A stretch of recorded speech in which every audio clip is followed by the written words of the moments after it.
This is the Limo Show. This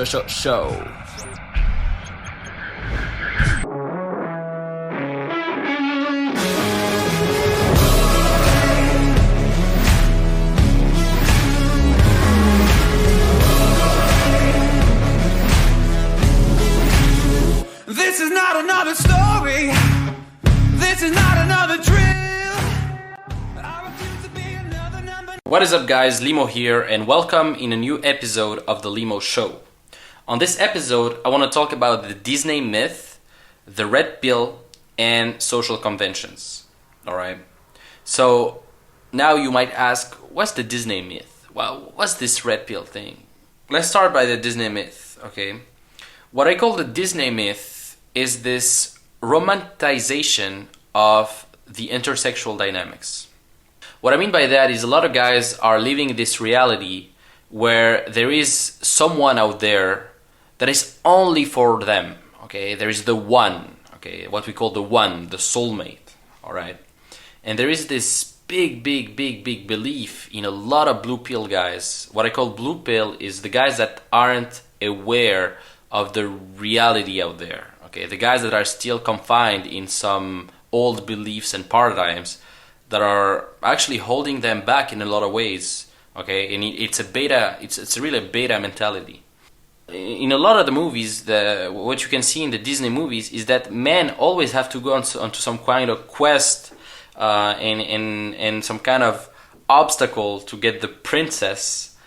And that reinforces the idea and the narrative of scarcity, that there is a one, okay, to win over, okay, that the woman, the princess, quote unquote, is the ultimate prize.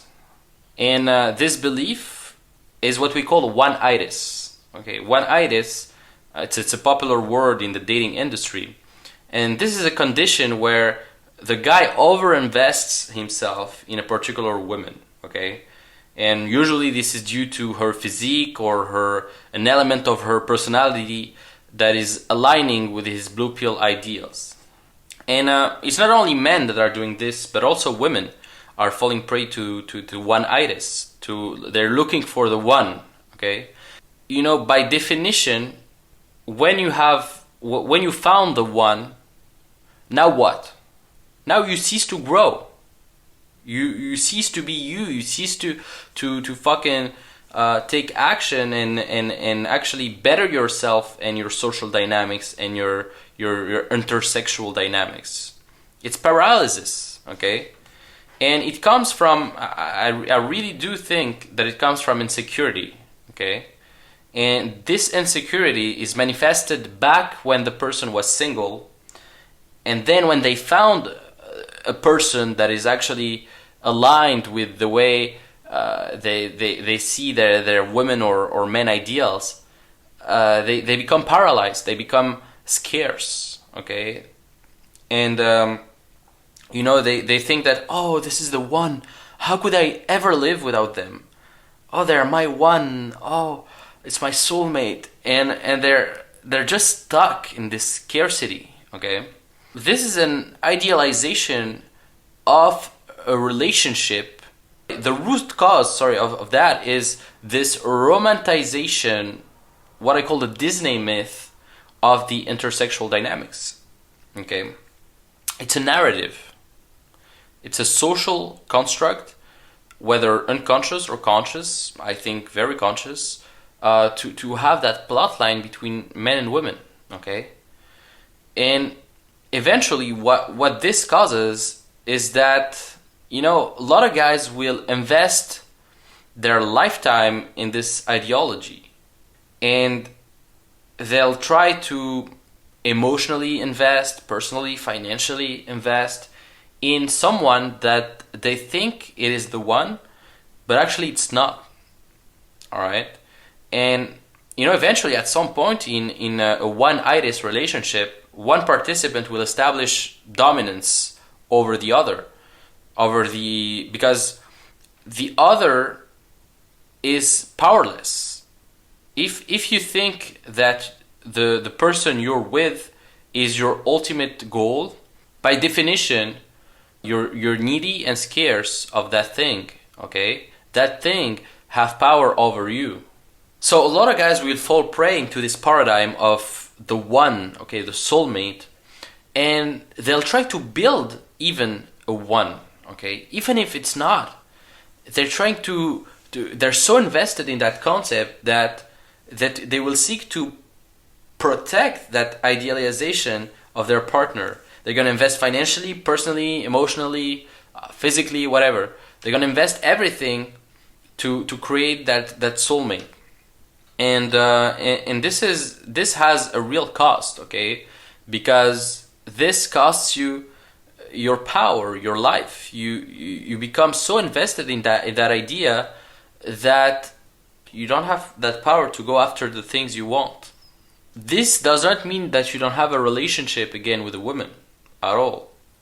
This means that you're aware that there's no soulmate and that you can find someone else if you wanted to, okay? And this will actually make you better, okay? You'll have healthier future relationships knowing that. You know, there's something to remember. In any relationship, the person with the most power is the one who needs the other the least, all right? So whenever you're going to be in a relationship with someone, be aware of that dynamic. If you need the person more than it needs you, eventually that person is going to have dominance over you because you need that person more than that person needs you. All right, you'll become submissive, and you'll become manipulated as well. And we can see that in a lot of relationships, whether with men or with women. Women also can, of course, fall into that as well. I'm not saying it's just something that happens to men, but a lot of the times it happened because I'm a man. I can see it in other men. That's something to be aware of, and that's something that comes back to that Disney myth, that romance of, you know, you have to win over that princess, you have to conquer the obstacles and conquer the dragon to finally free the princess from the dungeon and just be with the one that you've always dreamed of. Okay, this is a narrative and a famous plot line in many Disney movies that I'm sure you recognize, and that thing is so carved into our brain that, you know, it's very hard to detach yourself from that if you're invested into that idea. All right, and it's not just the Disney myth; it's also in the music industry. You have it in other movies as well. In many other cultural things, you have that plot line. Okay, just listen to any love song, and you're gonna find that kind of plot line. All right, so that's very important. And the important thing here for any guy that's listening to this is you have to have that willingness of breaking that status quo, okay? And you have to have that willingness to recognize that this is a narrative and to live your life in a way that puts you in a position of power. You have to understand that when you compromise yourself for a woman, you're not doing her a service. You're actually making her feel that you are needy, okay? That you need her validation. And the best thing you can do in any relationship is to walk away, okay? If you have to compromise yourself, okay? Walk away, okay?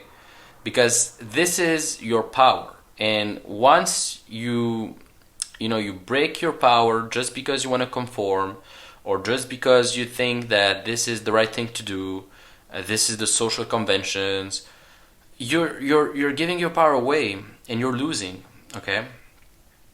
And actually, it's gonna attract her more when you'll have this ability to walk away and to actually live your life as you want it. That's gonna show her that, oh shit, this guy is the shit. This guy actually doesn't conform to me. This guy lives his life. This guy is the hero of his own movie. And this is what I want, okay? This is what every girl wants. That she wants a guy that has balls. All right. What I mean by balls is he's living his own fucking life. He's the hero of his own movie. All right.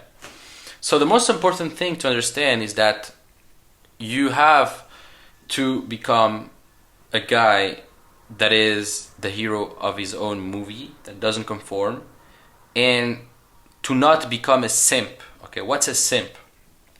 A simp is a man that put himself in a submissive position under women in hopes of winning them over.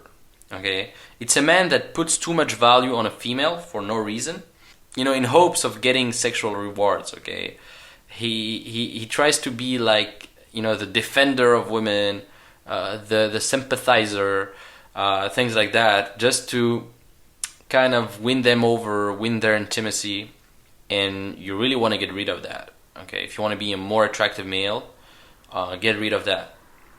So this is, red pill thinking. Okay, this is the thinking that most guys unfortunately won't consider.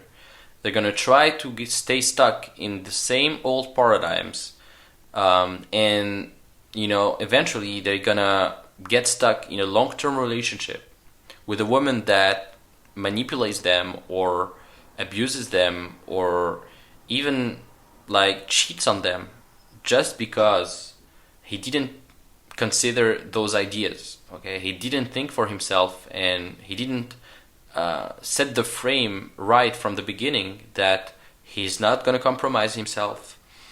He's not gonna overinvest himself. He's going to play as he wants to play, and let her come along, and that's it. He's not gonna compromise his life. Of course, he can't compromise some things, of course, but the main thing is to have a healthy balance. All right. So this is important. I think a lot of guys are stuck in very unhealthy relationships. If you think more for yourself and you take the proper actions that deep in your soul you should do, and if you think more, if you think about biology, okay, if you think about the biology of desire that you can read in David Buss's book, The Evolution of Desire. Us men, we have 12 to 17 times more testosterone than women. What that means is we think more with our penis than with our head. Okay, when we see a girl, oh, she's hot. Okay, oh, she's cool. But a girl has way more estrogen than testosterone, so she's gonna privilege security, nurturing, things like that. It's very hard for a guy to stay monogamous. It's very hard for a guy to stay monogamous. It's harder for a guy to stay monogamous than for women, because a woman has, as I said, way less testosterone, more estrogen, so she's gonna be more inclined to find in the long run security and all of that. But a guy, when he's becoming completely monogamous, in a way he's giving up his biology. He's giving up on his needs, unless the girl is very open and she wants to do like threesomes and things like that. A guy is always going to be attracted to a lot of other girls and all of that, and even women. But a guy biologically is more inclined to do that. So I think we're not meant to be monogamous. Most guys were not meant to be monogamous. Of course, there's still going to be a lot of guys who are going to stay monogamous because either they found a girl that really has a lot of advantages in terms of the relationships, and he really found someone that's good for them, or he's compromising himself. A lot of the times he's going to compromise himself because of that narrative. So keep in mind that, and peace. See you guys soon. Hope you liked it. Just a quick thought.